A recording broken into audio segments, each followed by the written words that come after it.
Tudo bom, oitavo ano? Certinho com vocês? Vamos lá, continuando mais um dia. Revolução Francesa, chegamos, né? No primeiro tema nós conversamos sobre como era a sociedade na França, correto? Antes da Revolução Francesa, que era absolutista, que o rei tinha um poder total, que era dividido em 3 estados. Primeiro estado, clero, segundo estado, nobreza e o terceiro estado, burguesia e as classes médias e baixas. Correto? Nós entendemos todas essas questões de divisão de impostos, né? Foi passado para a gente também que a França ela acabava gastando muito com o luxo da sua corte, né? Então nós vimos no tema 1 tudo sobre como que era o cenário político e social da França. Agora no tema 4, que é o que nós vamos continuar, vamos ver o que impactou, qual foi o momento de crise que levou à Revolução Francesa, correto? Então daqui em diante nós vamos ver o que se acirra nos movimentos, tá? E o primeiro que nós vamos trabalhar na página 28 é a crise pré-revolucionária. Vamos entender o porquê que o terceiro estado começa a se exaltar, né, com o momento em que estava se vivendo. Primeira coisa que nós temos que falar é que nesse momento das crises pré-revolucionárias teve um problema muito grande com as safras agrícolas, certo? Por causa de chuvas, seca, ou chovia muito, ou era muito seco o tempo, e isso causou o quê? Péssimas colheitas, tá? E se causou péssimas colheitas, não supriu o que eles pensavam que iria ter de colheita, aumentou os preços dos alimentos, tá? Imagina esse cenário, né? Aumentou o preço dos alimentos, principalmente dos cereais. Quando a gente fala cereal, o trigo, por exemplo. E a base da alimentação, né, da população mais pobre era o pão, né, que é feito com trigo. Então, a alta dos preços levou ao trigo, por exemplo, subir muito, né, inflacionar muito o valor. E isso, obviamente, deixou insatisfeita a população mais pobre, porque justamente eles precisam do pão, né? O alimento primordial para a alimentação deles é o pão, tá? Então qual que é a consequência das péssimas safras, né? Da péssima colheita? Fome, tá? A população mais pobre vai passar por um momento muito difícil em questão da alimentação. Então a fome vai chegar tanto nos campos, né? Que nós comentamos que a maioria da população morava nos campos ainda, né, na França, e afetou também as cidades, né, as populações mais carentes. Outro obviamente, se a população não tinha nem recurso para pagar pela sua alimentação, pela sua subsistência, os impostos que era só cobrado do terceiro estado também vai cair, né? Se o terceiro estado que é o único estado que paga os impostos, não tem condição porque está quebrando, né? A alimentação está cara, não estão conseguindo nem dinheiro para alimentação, né? Então, cai os impostos e essa crise afetou drasticamente o terceiro estado, tá? Em contrapartida a esse momento que nós estamos falando, né? Século XVIII, a França começa a investir na independência das 13 colônias, tá? Da América do Norte, ou seja, dos Estados Unidos, dos atuais Estados Unidos.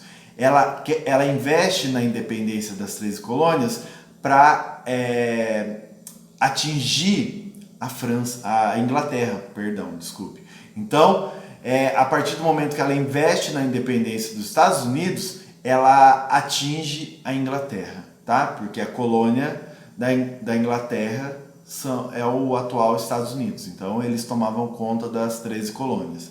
Então, Luís XVI ele tem que gastar muito com essa guerra de independência, muitos investimentos, muitas perdas em vida também, né?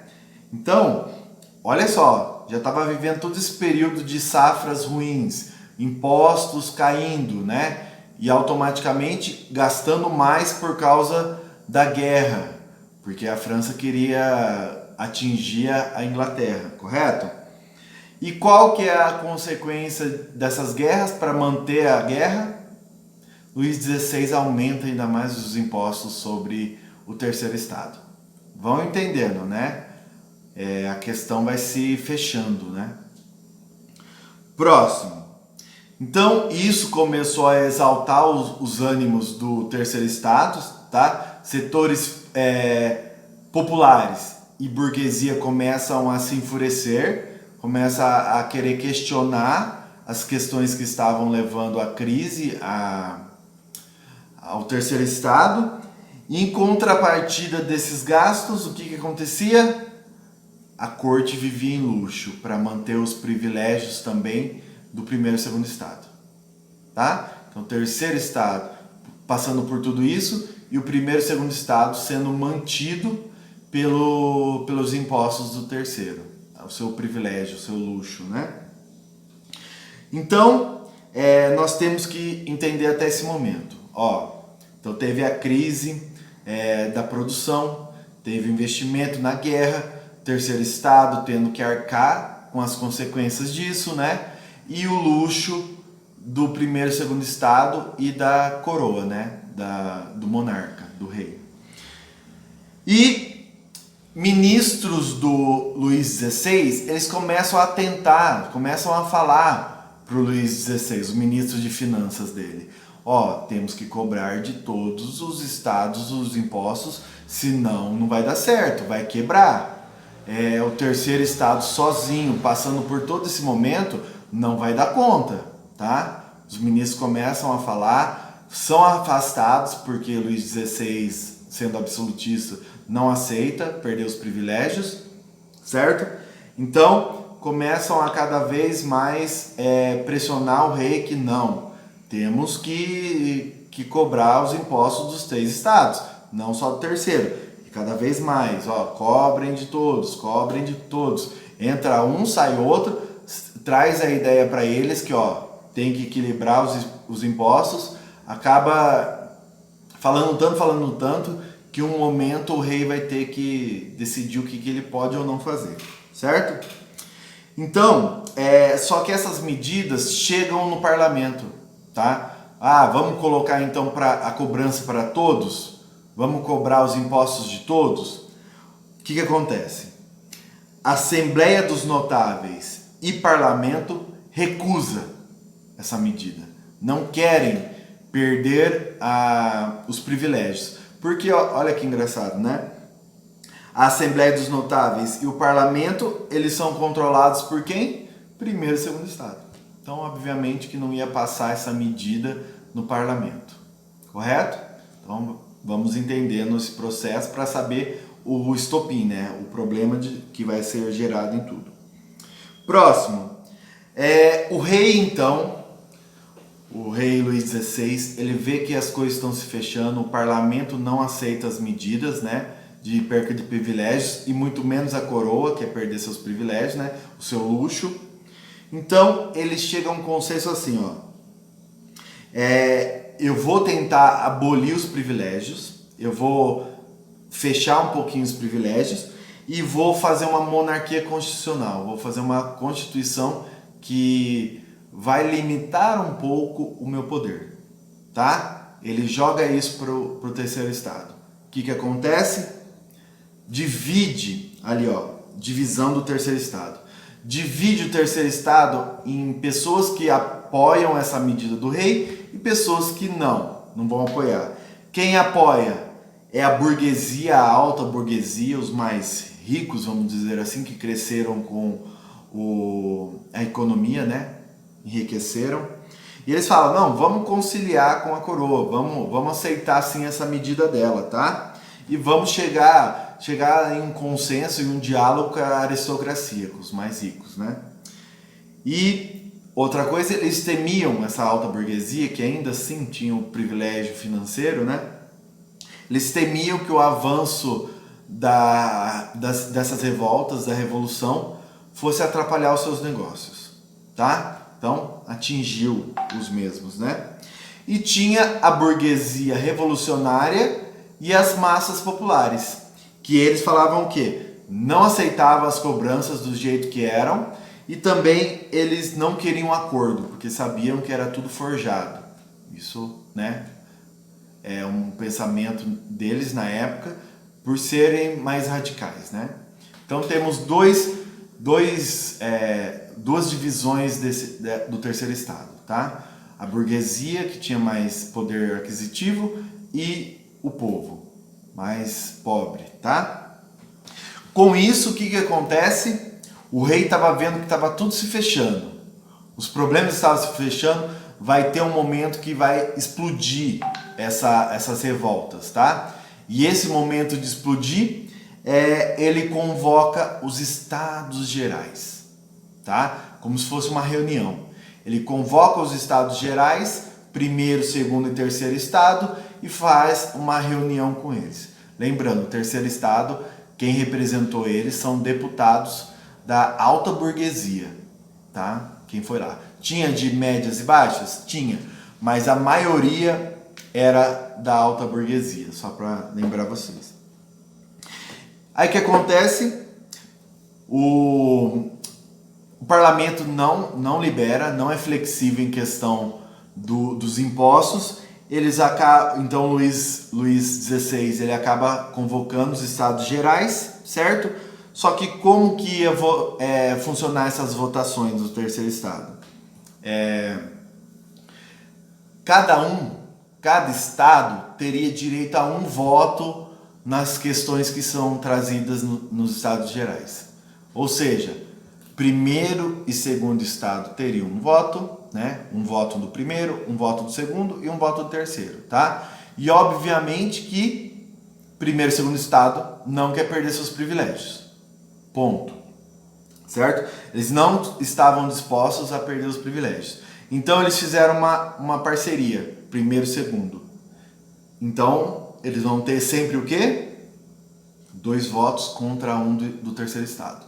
Qualquer coisa que se votasse, o primeiro e segundo estado tem 2 votos e o terceiro 1. Estão entendendo? Quer dizer o quê? Que vai ter manobras do primeiro e segundo estado que vai privilegiar só eles, né? Vai trazer o privilégio só para eles. Então, o voto era para o estado e não por cabeça. Porque se a gente lembrar que o terceiro estado é 98% da população, nós temos que ver que na hora de voto, eles vão exigir também que esse voto fosse por cabeça, dentro dos Estados Gerais. O que aconteceu? O terceiro estado leva essa ideia para os Estados Gerais. Não, vamos dividir por cabeça, não por estado. Porque ele sabia, né, que o primeiro e o segundo estado ia querer seus privilégios contra o terceiro estado. Aí o que acontece? Se votasse por cabeça, tinha mais deputados do terceiro estado, obviamente, porque tem mais população. Certo? Então, entendendo isso, a ideia de todos pagarem para sanar a crise, isso já era... Gente, eu já falei para vocês que os ministros de finanças do rei só falavam para eles assim, não, para dar conta dos impostos, todo mundo tem que pagar. Então, essa era a pauta geral dos Estados Gerais. Vamos ter que todo mundo pagar para dar conta da crise. Aí o que acontece? Não aceitam a divisão por cabeça do voto dos Estados Gerais. Aí o que acontece? Terceiro estado abandona os Estados Gerais. Não aceita. Não, estamos abandonando agora. Não vão chegar num consenso em questão da votação, nós estamos nos retirando. Tá? A partir do momento que ele faz isso, né, retira-se dos Estados Gerais, eles avisam que vão convocar uma Assembleia Nacional Constituinte. Ou seja, o terceiro estado fala que vai criar uma constituição para a França. Certo? E isso em julho de 1789, o ano da Revolução Francesa, tá? Estamos chegando já. Então, eles falam que vão criar uma constituição, isso é um choque para o rei. O rei toma um choque, certo? Que, nossa, o terceiro estado está começando a se revoltar, está fazendo as coisas por ele mesmo. Mesmo o rei tentando fazer a repressão, né, contra o terceiro estado, não adianta mais. O processo revolucionário começa a partir do momento que eles convocam a Assembleia Nacional Constituinte para criar uma constituição que o terceiro estado vai fazer. Certo? Aí o que acontece? O rei chega e fala, não, eu aceito, nós vamos criar a constituição que vai limitar o meu poder e nós vamos abolir os privilégios fiscais do primeiro e segundo estado. Mas mantinha os dízimos da Igreja Católica e os privilégios de honra, que é pelo nascimento, né? Era uma sociedade estamental, que o nascimento mostra se ela vai ser do primeiro, segundo ou terceiro, tá? Então eles falam que esse privilégio de honra é por nascimento. Então esse privilégio ainda vai ser mantido, tá? Nesse momento ele vê que as coisas vão piorar, ele volta atrás um pouco, correto? Mas começa a circular na população que a aristocracia, os mais ricos, vão fazer um golpe contra essas mudanças, tá? E esse golpe chega na população mais pobre, nas classes populares, aí começam os setores populares a entrar em protestos e violência, tá? Vou parar por aqui que já está dando 17 minutos, gente. Eu continuo já no próximo vídeo, ok? Valeu! Paramos aqui na página 29, acabamos ela, 28 e 29. Valeu!